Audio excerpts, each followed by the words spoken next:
Welcome to the Love Lab Podcast, a safe place to get real about sex. Whether you're a man, woman, single, or couple, this is the show for you. We are your hosts, Kevin Anthony and Céline Remy, and we are here to guide you to go from good to amazing in the bedroom and beyond. All right, welcome back to the Love Lab Podcast. This is episode 190, and it is titled Why People Quit Having Sex and How to Fix It. An extremely common problem that people have is when they first get together, they have lots of sex. All the chemicals are flowing and they can't wait to rip each other's clothes off and have sex as frequently as possible. And then as time goes by, it gets less and less and less and less. And it doesn't have to. That's the point. Now, you and I, Céline, we have talked about this a lot. However, we have some guests today who have some more insight into this and how to fix it. They've written a book on it. Both Céline and I have read it, which is somewhat rare because they almost never send us books ahead of time enough for us to finish them before we do these interviews. And in this case, they did. We had it far enough in advance that we both got to read it separately, and we're really excited to talk about it and to welcome them to the show. But first, is it my cue to make the little sponsor ad? Yes, it is. So if you want to join the secret club of men who are great in bed, then check out Power and Mastery at powerandmastery.com. It is the most complete sexual mastery training for men. Whether you want to have harder erections, last longer, or increase your sexual skills, there is something for you at powerandmastery.com. Our guests today are John and Anna Mann. I'm going to read their bios so you get to know them a little bit more. John David Mann is co-author of more than 30 books. That's a lot, including 4 New York Times bestsellers and 5 national bestsellers. Well, congratulations, because it takes a lot of energy to write one book. So imagine 30. And his classic 2008 parable, The Go-Giver, earned the 2017 Living New Book Awards Evergreen Medal for its contribution to positive global change. Ooh, wow. And Anna Gabriel Mann, M.A., earned her degree in clinical psychology before going on to serve as an educator, therapist, corporate trainer, speaker, and coach. She currently coaches GiverMarriage clients and leads the GiverMarriage Coaches Training Program, training coaches from around the globe. And they are both the authors of the GiverMarriage. So welcome, John and Anna. Thank you so much. Thank you. Great introduction. So maybe we'll start at the beginning of how did you end up writing a book on the GiverMarriage? Because you guys are married, you're together, and it's like, okay, how do you get from there to writing a book? Yeah. And so, the conversation we're going to have today, obviously we'll talk a lot about your book, but it's not just about your book. However, it's just interesting that you both have very different backgrounds. And so how the two of you came together to create this, I think is interesting. And I think the audience might enjoy as well. Yeah. It's funny because we do have very different backgrounds. And actually you can see that in the book itself, because the book is split in half. There's two parts to it. And I more or less wrote the first half, and Anna more or less wrote the second half. It's my part and her part, because we do have different skill sets and different backgrounds. She's the first reader of every book I write. And so I wrote this book that you mentioned, Céline, The Go-Giver, back in 2008. Actually, we wrote it back in 2005, so 17 years ago, when the manuscript for this book slid off my desktop printer and plopped on my desk. Anna picked it up and read it and said, whoa, this is awesome. This is a great book. This is going to go somewhere. And this would make a great book about relationships. This would make a great book about marriage. And so we've had that idea for 17 years. It's taken until now, for various circumstances, other books to write, other books in the Go-Giver series and things that had to happen. But her background is marriage therapy, marriage counseling, family relationships. And that's what she's been doing since the day she walked out of grad school. My background is in business and leadership and writing about these things and memoirs and novels and so forth and all this writing. But we came together. This is our first book together. And, we wanted to answer this question that friends of ours kept asking us, which was, what is it with you guys? It's like, what's the deal? Oh, we're you going guys, to get there. Why do you act like, giggling teenagers? Why are you like newlyweds? So this book is, I call it our love letter to the world. And it's really our two careers joined between the covers of a book. All right. So I have a follow-up question to that, which is, so you came up with the idea basically 17 years ago, and you just wrote it now. And I'm really curious, and maybe Anna, you could answer this question, because you're the one that said this would make a really great book about marriage 17 years ago. So I'm curious, would you have written the same book 17 years ago that you wrote today? And if not, what has changed over that time? I actually think we would have written the same book 17 years ago, because when we first got together, John wanted to get married immediately. He was in that kiss of romance, and he was like, we have to get married right now. I mean, it's what we have to do right now. And I felt very strongly that you really have to hang out in a relationship for a good 4 or 5 years or longer, because you don't know what so-called red flags are going to go down on the field. How are you going to know who this person is if you don't spend enough time as a couple to figure it out? So I'm a great believer in postponing the actual date of the marriage and giving yourself time to explore who you both are, because everyone brings their unique emotional baggage to a relationship.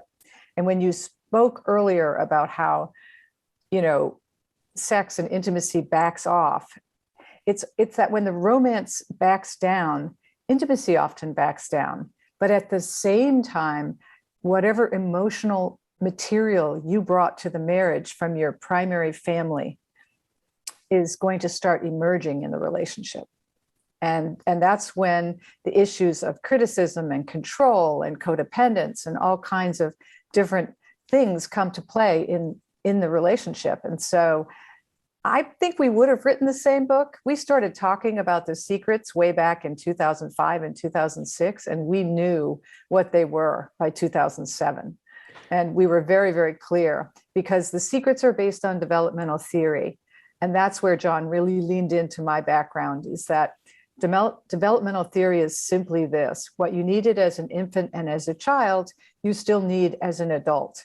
And so every one of the secrets is based on developmental theory, and it's uniquely important to your development and to who you are as a person. Oh, Jesus. Now I have like 3 follow-up questions just to what you said. Did you want to add something? I was going to add that if we had, I'll just add this point, which is if we had written this book a decade earlier, or back when we first got together, see, we were together for a good 10 years before we got married.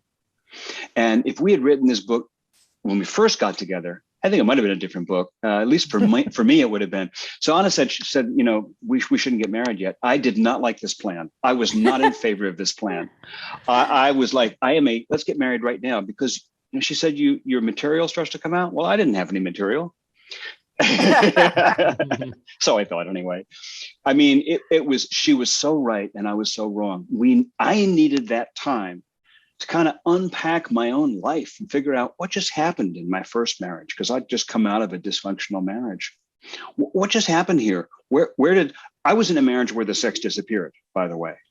And I was in a marriage where the intimacy disappeared. And I was in a marriage where I don't think the love ever disappeared, but it sure became hard to find. It was hiding out somewhere, I don't know where.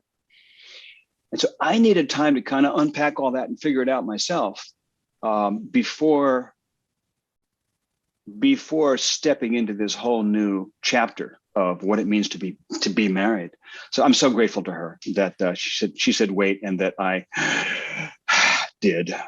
So this is a great point that you brought up, and actually not something I even thought we were going to be talking about in this moment. But so you're basically saying that, Anna, your advice was, let's not get married right away. Let's take some time to get to know each other. And what I love about that is that's actually what we did too, only in the reverse.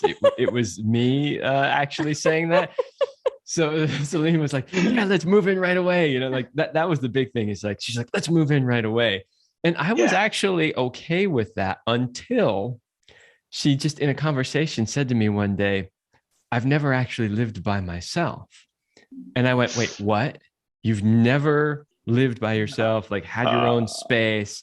And she's like, no. She's like, I've always either, lived with somebody or a roommate or my partner or whatever. And as soon as she said that, I went, okay, you need to live by yourself for a little while first. Because I knew that she needed to have that experience of what would it actually be like to be on your own, living on your own, having your own space, all of that kind of stuff. And what do you say about that now, Céline? The great year I lived by myself. That's right. Which was really more like about 8 months, I think. It was 9 months. 9 months. But we call it the great year. Yeah, we round up a little bit. But I want to add one other thing to that too, is around the same time that we got married, we had a bunch, actually it was before we got married, but within, a year or two, whatever, we had a bunch of friends in our community circle who met and just got married immediately. Like one of them was so extreme. It was like they 2 met weeks. and 2 weeks later they were married. I was so envious. I'm like, look, all these people are doing it and we're not doing it yet. What? But here's the thing. I mean, there were probably at least 4 couples that we knew that got married very, very suddenly. Out of those 4, well, if you include us, 5, but we didn't get married very quickly, but getting married around that time. Out of those, ourselves and only one other couple are still together. And 5 years mark, it just, yeah. And that was the thing, is we watched that happen and we said, that's when I said, you were right, Kevin. I'm glad we took our time. This is probably not going to go well. And actually, some of them were somewhat mutual. Some of them were outright disasters. Wow. And so I kind of wanted to point that out, right? Because what we're discussing here really in the GiverMarriage and with you guys is, how do you have a successful, happy, long-term relationship with healthy sex lives? And I think maybe the first point that we've hit on here is take time to get to know each other. Yeah. I think that's huge. I think that is so big, and people underestimate it all the time. They rush to get into the marriage because that romance in the beginning, it's just so tantalizing. The sex is incredible. It's never been better, ever. It's that kind of moment when you think that the world can never change, that this is the static feeling that you're going to be in for the rest of your life. And nothing could be more wrong than that. You actually do have a place where the honeymoon is over, and where mundane everyday life, people lose their jobs, stuff comes up, people get sick, just things happen. And, that's the journey of a marriage, is that, there will be ups and there will be downs, and you have to learn how to ride both and still stay in love and still have enough of a conversation going where you can get the intimacy to stay alive. Because one of the things that we talk about in the book, in the back of the book, is that intimacy backs off, usually not by accident, but because there's a kind of pulling back, a kind of emotional separation that starts to happen after 3, 4, 5 years. And that's why they refer to the 7-year itch, when all of a sudden someone's looking around at work and getting attracted to someone else. It's because they haven't worked on keeping the intimacy alive. And whatever emotional material has been rising, whether it's one of them is very critical of the other, or there's kind of stonewalling, or ways that they don't come together and stay joined as the us, when they start to have quarrels, there's so many ways that it can just come to this place where there's an impasse in the relationship, and that's an impasse in the bedroom. Yeah. Yes. So speaking of the bedroom, you kind of talked about like the 7-year itch thing, but our second question was like, according to the data, how long into a relationship is it before people really start experiencing problems with sex and intimacy, physical intimacy? I don't know if either one of us could quote the research on that accurately, as much as to say that I find that it's the minute that, I want to call it the crap or the SH or something, starts to rise. Because when the when the negative behaviors that you brought with you to the relationship, but your partner never saw them when you were in romance, when they start to rise and enter the relationship, there's sort of a cooling off period in the relationship. And that could be 3 years in. Some couples that get married right away, they pop a baby within a year. And boy, add a baby to the mix. And now all of a sudden you're both sleepless. There's a lot of decisions to be made. Yeah. Are you even on the same page? I mean, I feel like people sometimes even find that there's a rude awakening around whether or not we're going to bring this child up with the same spiritual beliefs. I've seen couples that it's like, wait a minute, no, I want to take them to church. No, I don't want you to take them to church. All of a sudden, bigger human issues are at play and a division starts to happen. In the book, we call it the scorekeeper, but it's a bigger division than that. It's an emotional division. It's a way that you pull back in the relationship because you don't feel safe to express your needs and your feelings and whatever growing you need to do. Either you're stuffing it down or your partner might be stuffing it down and you're not actually growing. I want to add to that, Anna mentioned earlier the 7-year itch, the famous 7-year itch. And a lot of couples really year 5, year 6, year 7, in the lead up to that time, there's where affairs and issues can start to crop up. But I'm shocked at how many couples find, if I answer your question, how many couples find real sexual issues, sexual problems surfacing in the first year, sometimes within months after getting married. And it's somewhat a function of age. If you're young enough, the hormones are the river of hormones. The current is strong enough to sweep you along. I can take you through a couple of pretty sensual years, and kind of paper over issues. But Anna mentioned getting pregnant. How many marriages? There's a child within the first year, and it's like, oh, now everything's changed. Both physically, hormonally, but also emotionally, because for the guy, all of a sudden now I'm sharing this house with 2 people, not just one. And the smaller and more powerful of the trio is boss, runs things. I don't like this. No matter how enlightened a guy you are, it's a real adjustment. Everything's changed. Mm-hmm. Getting past that and back to a sort of a normal sex life or some kind of a consistent sexual rhythm, it takes some maturity and it takes communication. And that's often where you see things just start to break down right there, because those skills and those tools just aren't there. And men and women have different arousal timing. Men are often like, they feel they have that moment of like, she's in really cute jeans today, or her, and right. It's the arousal is very instant, and he's like ready to throw her on the kitchen floor. And she's saying, well, I've got to finish this email.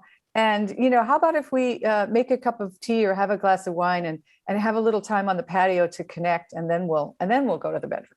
Tea? And he's going, huh? Because they're just in, and neither is wrong. And that's what I really like to tell couples is that, the fact that they're different is just about the differences between men and women. Women really need to be emotionally warmed up before they're ready for that full-on arousal to hit. And it isn't about foreplay. It's about emotional connection. And so I think that a lot of couples, their rhythms get off. He comes home from work and, the baby is asleep. So he's like, now we got to go do it now. And, she's saying, I have dinner on the stove. It's like the baby's going to wake up any minute. There's just all these ways that they're kind of missing the opportunity to connect. In the book, we talk about it in terms of making it a gift, because I think that when especially women decide to make sex a gift, then and something that they're being generous about, then they're absolutely giving their spouse the clear clues of when this is going to happen, so that there's not any ambiguity about that. Yeah, I think a huge part really is having the understanding, the awareness that we are actually different. And in our modern society, every message that we're getting now is there's no difference between men and women. They're exactly the same. We don't even need to make the point that there are two different sexes. Let's just make everything all the same, right? And that really does us an injustice, because we are different. We absolutely are different. And what happens is when we're not aware of those differences, we start to build up resentments, because well, why doesn't she want to? And then she's like, why does he always want to? You know, because we don't understand that we are different. But if you have that awareness, then you can figure out strategies in order to meet both of your needs. So that kind of leads us to, and you've already started to allude to that, but what are some of the common mistakes people may make that leads to that place of having either no sex or very little sex? So we know the communication piece, right? That's like not really working, not understanding that we have different needs. But what else is there? What do you see as the common mistakes for people to be like, okay, let's watch out? I think one really common thing, and this is kind of broad as an answer, but it's also very specific, which is, we have this model where we talk about the us, which is there's me and there's you, two circles that when they overlap, because we're living together, like a Venn diagram, that overlap section is like a third being. It's called the us. It's you could say it's our team. It's team us. It's team Kevin and Céline. That's what we've been saying since we got together. Yeah. We're team us. Oh, good. We have it written on our whiteboard. Like That's so cool. I love it. When stress arises or conflict arises, there is this natural tendency to break off and go to our separate corners. And that can show up as, being critical, being aggressive, but it can also show up as being defensive. Like, well, I didn't mean anything, but why are you getting so upset? What did I do? The moment you get either critical or aggressive or defensive, either way, you immediately and automatically separate from the us. And what happens is, you start thinking in terms of right and wrong. Who's right and who's wrong? If I'm right, she's wrong. And if she's right, I'm wrong. And that's where I want to refer to the scorecard. The scorecard starts coming up. And all of these kind of natural human sort of fight or flight, adrenaline-fueled behaviors, cortisone-fueled behaviors, they put us in our separate corners. So we're no longer on the same team. We're on separate teams. And that can be as simple as a little argument about the car or about the checkbook or about the dinner or about the movie we're going to watch tonight. Simple things. In fact, it usually is dirt stupid simple things. Or it can be arguments about something bigger. You never liked my mom. Oh, I love your mom. Why are you getting on me for? Whatever the topic is, it doesn't matter. The dynamic is what matters. The dynamic is we're going in each in our own teams. When you're separated on your own teams, you can't communicate. You've lost contact. You can't have intimacy if you don't have communication and contact. And so that is going to translate into the bedroom. Once you get into the bedroom, the fight may be behind you. You may have let the argument go, but that residual dynamic of we're on separate teams comes in. And now you're sitting on opposite sides of the bed going, what does she want? What does he want? Where are we going? What do I need to? You're guessing what the other person wants. You're guessing where the other person is because you're not communicating. And there's this weird thing that people do often, where they think that they should somehow automatically know where the other person's at. This comes up especially in sex, although it happens in other things too. It's like, I should know what she wants, what he wants.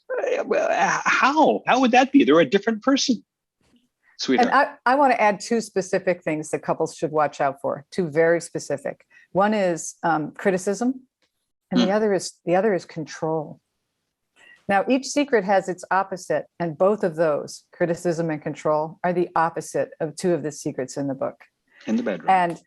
And in the bedroom, those are really dangerous. But out of the bedroom, they're really 5 or 6 things a day to criticize your partner about. Oh, you left your socks on the floor again. Oh, why can you never wipe off the counter? Yes. As a man, I have to say there is nothing that is worse for us than criticism. Criticism, like you know, you made a valid point earlier, which is like, you know, oh, she's got tight jeans on, like, let's go. Nothing will kill that faster than just one piece of criticism. And it's so true. And, you know, the thing is, for most men, there are some men, I'm sure, that just aren't trying real hard. So, you know, we're not talking about them. But for your average man, we do try really hard in relationships in our own way. Right? And our way might be different than what she wants per se, but we are trying. We're doing lots of little things that we think are the right things to do. And so when we hear criticism, we're like, what about all these things I've been doing? Right? It's like someone just took a pin and burst our balloon. And it is such a killer to a relationship. And we frequently say that, you know, men are dogs and women are cats. And, you know, it's a joke between us, but, you know, men are like great Labradors. They just want to do a good job. They really do. They want to fix your problems. They want to take care of whatever it is that's in the way and just do a good job, you know, whether they're a great breadwinner or whatever it is. And women are definitely more emotionally complex. And so they are the cat who's like flickering its tail, but kind of moving in different directions around the room. And so, yes, criticism is a total killer of intimacy, but it's also one of the number one things that actually makes marriages end. If you are in a pattern of continual criticism, you will kill your marriage within 5 to 6 years, because nobody wants to live with somebody who beats them down day and night. Yeah. By the way, in our book, we talk about the 4 deadliest words in marriage. I love you, but here are the ways I'd like you to be different. We don't say this, but here are the 5 deadliest words in the bedroom from a guy's standpoint. You're not doing it right. I can promise you, you say if criticism is a love killer, is a buzz killer, man, you're not doing it right is the ultimate buzz killer, because suddenly now I'm only a remote controlled device. You're actually the one, operating this performance here, and that's just, you can't function that way. So it's one of the secrets, for us in the bedroom is never. We have an unwritten rule. That's why it's not in the book. We didn't write it. It's unwritten. Never tell the guy you're not doing it right. Let him find out. Or her too. Or her too. Either one. In fact, when I'm coaching people or talking to people and they say, yeah, but he doesn't know where it is. Yeah. Referring to a specific part of their anatomy. And it's like, well, why do you think he's not finding it? And they're like, because he's just not looking. And it's like, well, that's why you were given a voice, is not to be able to point out or tell him what's going on, but rather to make the appropriate noises. Clues. When he's doing anything that is pleasurable. Give him feedback, because everybody needs feedback. Everybody wants their partner to have that look on their face, or that, those vocals coming out of them. All right. So the next time you have a client who says he doesn't know where it is, send them to us, because this is what we do. We teach them the anatomy. We teach them how to find it all. But we also teach them, I love the point that you brought up, which is visual acuity. And it's not just visual, it's auditory as well, but it's paying attention to all those signs. Are her cheeks flushed? Are her eyes big? Is she making noises? What kind of noises? Is she wincing because it hurts a little bit? All of those little things. And even if he is an absolute expert on all of those things, still, she should be saying things like, you know what? I would really love it if you did this, as opposed to you're not doing it right, or don't do it that way, right? It's like, you know what? I really love it when you do this thing, right? Because that's you speaking up and asking for what you want. Because you mentioned before, people should just know. No, we shouldn't just know, right? We're not Jedi mind readers. We can't go, oh, I know what he's thinking. These are not the droids you're looking for, right? Most of us do not have that ability, right? So we need to actually speak up and communicate. Exactly. And you bring up a great point in just the everyday of a relationship as well, which is if you're in the middle of a fight, there's language that you can use to say, I'm flooded right now and I'm struggling. I don't know how to respond.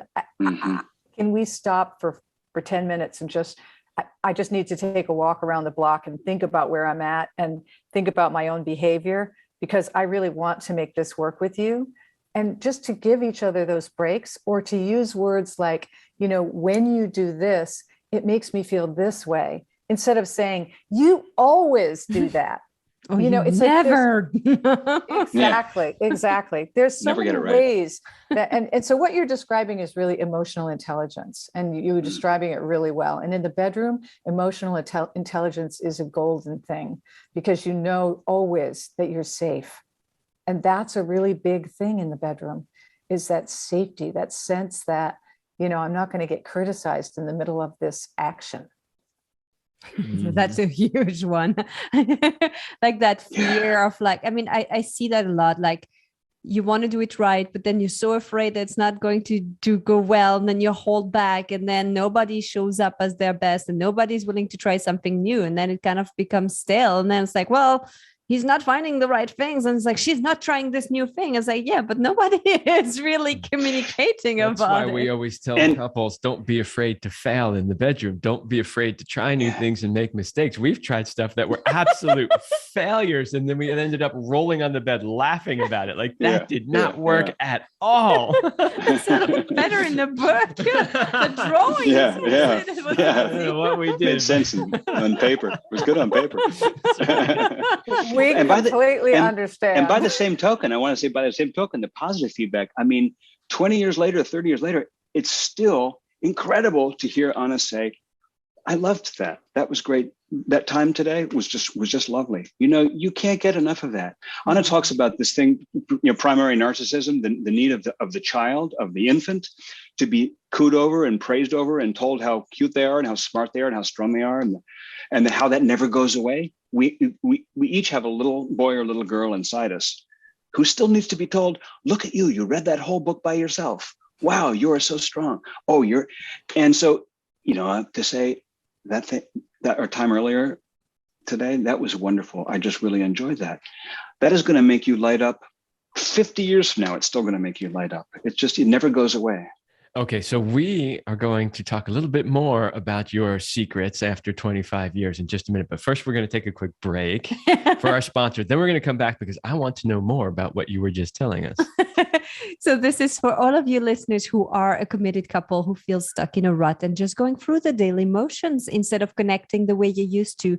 If you're tired of stale mechanical sex that likes spontaneity and fun, and you don't want to live a life of average, then Kevin and I would like to invite you to join our highly sexed Power Couple Platinum program.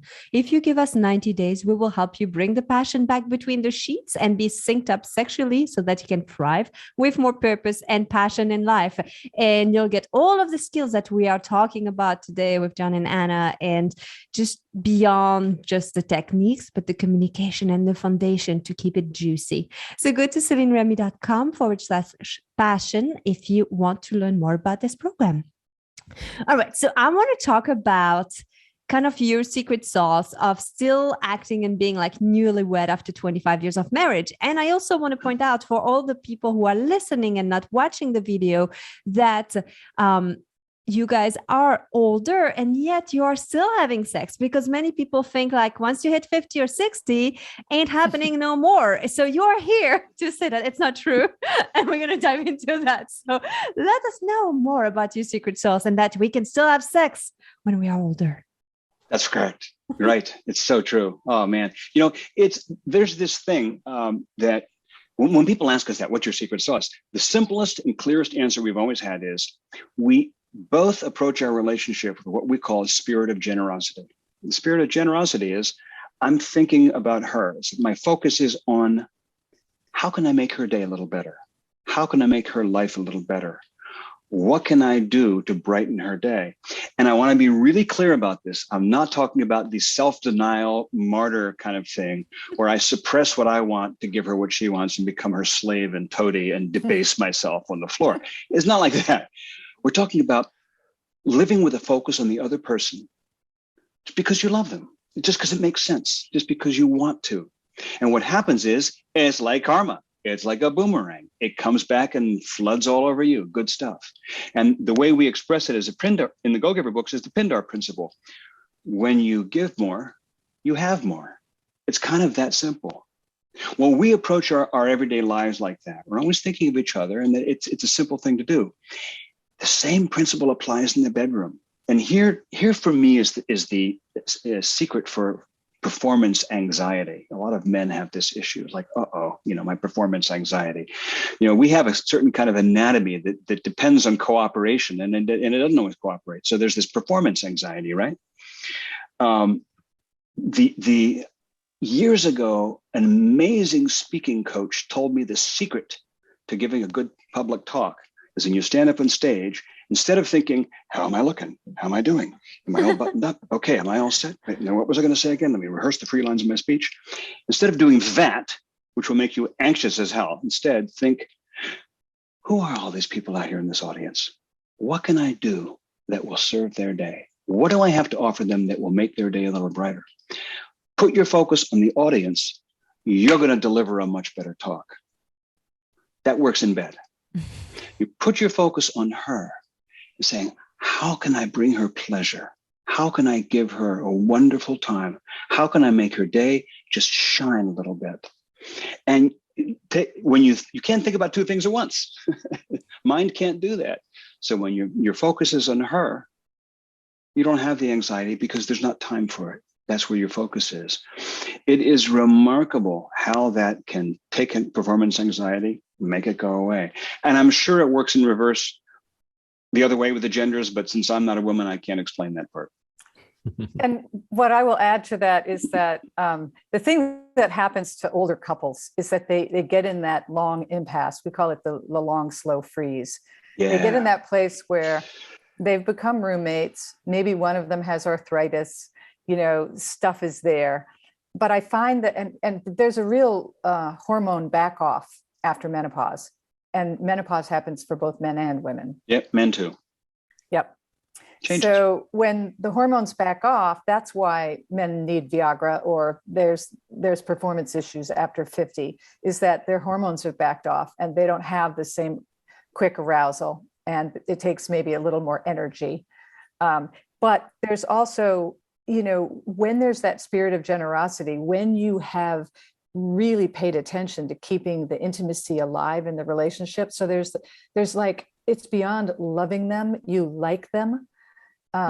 It's really powerful. And when I say that spirit of generosity, and I say this to women, but I also say it to men, because I've met just as many men that are 60 that are saying, I'm not really in the mood tonight. I mean, it's really shocking to me. It seems like the tape or the narrative that our culture says is that it's always women that are doing that, but it's not. It's men and women. But if sex is a gift, then make it a gift, and make certain, just like you might have had a date night early on in your relationship, make sure that you have days of the week that are absolutely designated days that you're going to have intimacy, and don't let the days slip by without it. Make sure that you get there. And no matter what's going on. I mean, I have a client who's in the middle of a hip replacement, and she cannot positionally get in the position that she would like to get in with her husband. So I was like, well, what's wrong with making this Sunday or this Saturday or whatever day they have designated? What's wrong with making that the day that you're going to just pleasure him for an hour?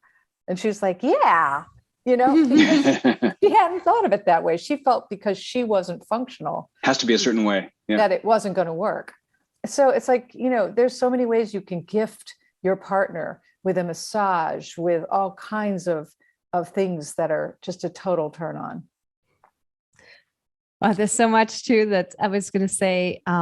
We are quickly talking about the hormones for people to realize that as women go through menopause, their estrogen level goes down, but then their testosterone goes higher. So women tend to be more like men later on in life. This is why they do want to fuck. This is why they're more free. And they're like, yes, I'm open.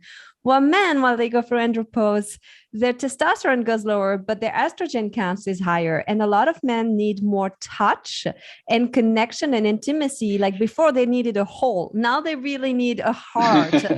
And this is where people don't always get it, because you're kind of reversed sometimes for people. But as women, if we've gone through this, we're like, now we can get it. Okay, I used to take 25 minutes. So it's okay if I give him 25 minutes to get a hard on. Like, I don't have to expect it in 25 seconds. So that's just kind of like a little side note that I wanted to bring in, since you mentioned that about the hormones, that understanding. But I also think that the place of giving, and I'm going to be the devil's advocate here, because I really, exactly. I totally agree with, like, it is one of the tips that we always give people: give more than you take. But we meet a lot of men, and it's mostly men in that, I'm going to be honest, that I say, but I'm a giver. I just focus on her pleasure. But the giving that they think is giving is taking. And they're doing something because they're doing it kind of for themselves. So they want something out of what they're doing, and it's not true giving. So I don't know if you have a clarification around, especially in the bedroom, because like, I gave her oral sex, I did that, but really she wanted a shoulder rub, or she wanted a shoulder to cry on, you know?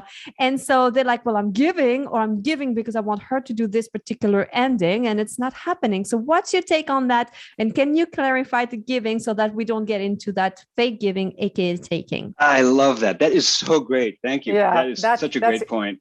A huge insight. You know, it kind of goes back to what Kevin was saying earlier about, you know, pay attention to her the flesh in her skin, to where her eyes are doing, her breathing. It's about paying attention to the other person. And I mean, you're so right. There is this kind of giving, and you see it in business too. People think, you know, I did him a favor, now he owes me something. In fact, I did the favor so that he would owe me something. That's the reason I did the favor. I didn't want to give him the favor. That's not giving. That's negotiating. That's like a transaction. Now your relationship has become transactional, because you're saying, I'm going to give her this oral sex. I'm going to give her this great. I'm going to do the great stuff, because, like, you know, now I'm racking up the credits on my emotional bank account, and I expect some pretty good hot stuff here. Yeah. Now she owes me. Now she owes me. That's not giving. That's trying to tilt the scorecard in your favor. And the difference, the very simple difference, the difference is, am I paying attention to her? Is it about her? There's a woman as a character in our book who's talking about her former marriage. She's now divorced, and about her first husband was always giving her gifts, and he would give her gold jewelry. And the problem was, she didn't like gold jewelry. She liked silver jewelry, but he didn't know that, because he never really looked. He never really paid attention. That's kind of a version of what you're talking about. Giving isn't just giving. It starts with paying attention. That's one of our 5 secrets, paying attention. That is a mastery secret in relationship for men who are listening. Yeah. Pay attention to the details that seem so small and trivial to you matter to her immensely. Pay attention to the details. Can't say that enough. I'm underlining that in my mind. That's right. And it's also true for men. I mean, for women.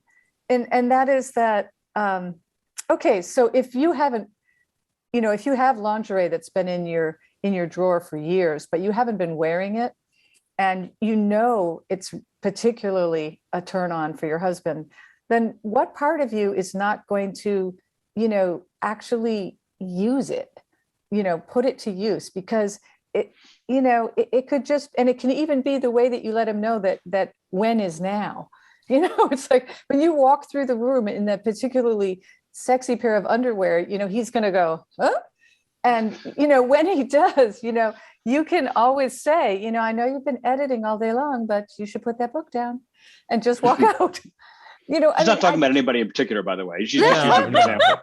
Exactly. But the point is that, you know, don't stop flirting with your husband, because men love to be flirted with, and because it's a powerful thing going both directions. I mean, another client that's quoted in the back of our book is a woman who, as her husband was taking 6 little boys to soccer, and the kids were all in the car. So he's walking out the door, and as he walked away from her, she said, "Have I told you lately that you have the cutest butt in blue jeans?"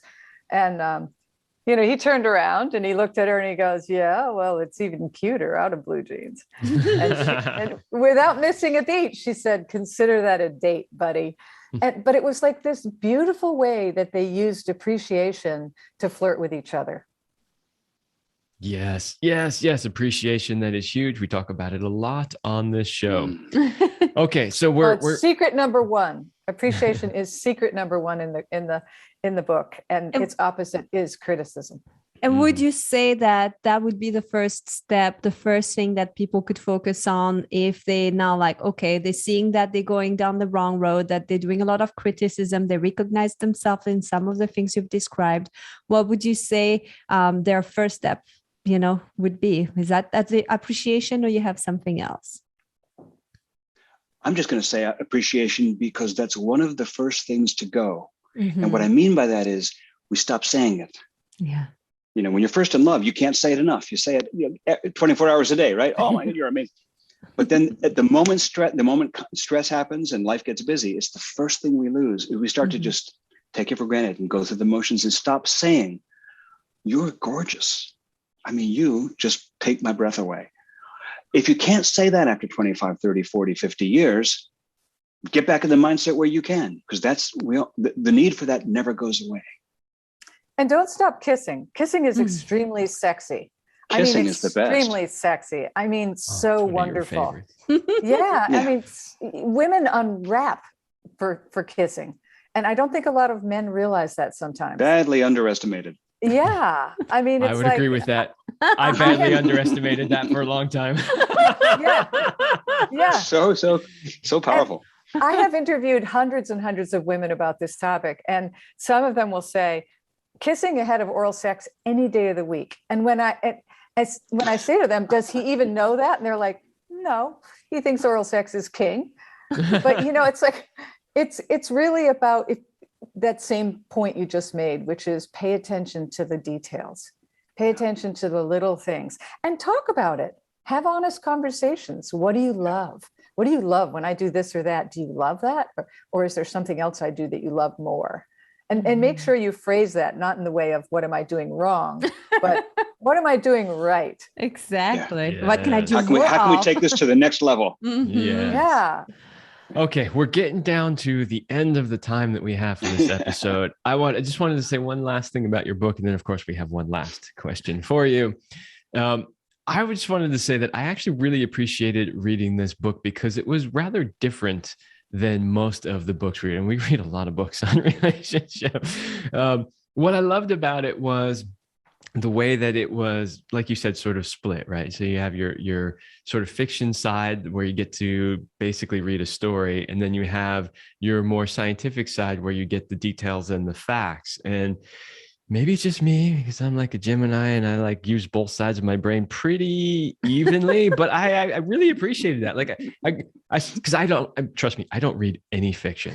I don't even know how many books a year, stacks of books a year, all nonfiction, 100%. I think I've read maybe 3 fiction books in my life. I just, give me a scientific book full of data, I'm all over it, right?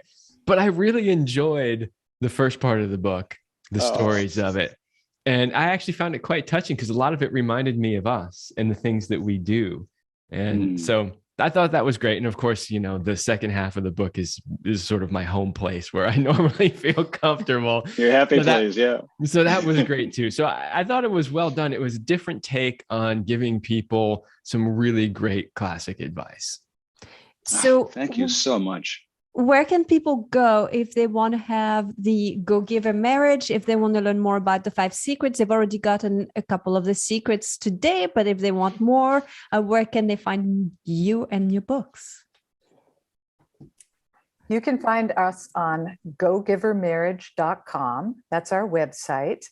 And in terms of learning more about the 5 secrets, we actually offer Zoom teachings, it's a class called the Living the 5 Secrets to Lasting Love. And we have them every month, several times a month. And so you can register. It's up to 30 people in a Zoom room. And you can register. We go a deep dive into the 5 secrets. And then we spend a lot of time, over an hour, hour and a half interacting with the people in the room about what's going on in their relationships. So it's a very, very deep dive into the book. And entry includes a copy of the book. So you can sign up, you can order the book anywhere. You can order it on our website. You can order it on Amazon, Barnes & Noble, any indie bookstore. But you can also, if you want to be a coach, we also have our coaching program, which starts this coming fall. All right. All right, the GiverMarriage.com, and all the links will be in the description below. And now we are coming on to our very last question, which is one of my favorites. And you're each going to have to take a turn, and you can choose who goes first. But we want to know, John and Anna, what is your best sexual talent? I wonder which one of us will go first with this. Oh, me. Oh, now I have to think really fast. I think we should both tell for the other. You do it the way you want. Sometimes couples do that. Yeah. I think, okay, I'll do that. I'll do it. I think your best talent is your utter honesty and authenticity. It's just like I never have the slightest hint of a question of whether you're playing games or hiding out or not telling me the whole truth or whatever. Just you're so honest. I just love that. So there you go. And John's strength is that he is a total giver in the bedroom. I mean, it's so palpable and powerful, and the total giver in life. I mean, he really adds value to my life every single day. I mean, he delivers me a cup of tea every morning at 7 a.m. on the bedside table before I even sit up. So, it's like when you are generous in that kind of way in the bedroom, there's nothing that isn't just exquisite and amazing. All right. Great answers. Thank you for sharing. All right. Well, that's all the time that we have for this episode, but we want to thank you guys both for coming on the show. I had in my head, well, we even skipped a couple questions on the list, and I had so many follow-ups, but there's only so much time in a podcast. So we did the best we could. We covered as much as we could. If you want more, for sure, go check out their book. And thank you, John and Anna, for coming on the show. Thank you so much. It was a great conversation. Thank you. All right, everybody, that's all the time we have for this episode, and we will see you next week.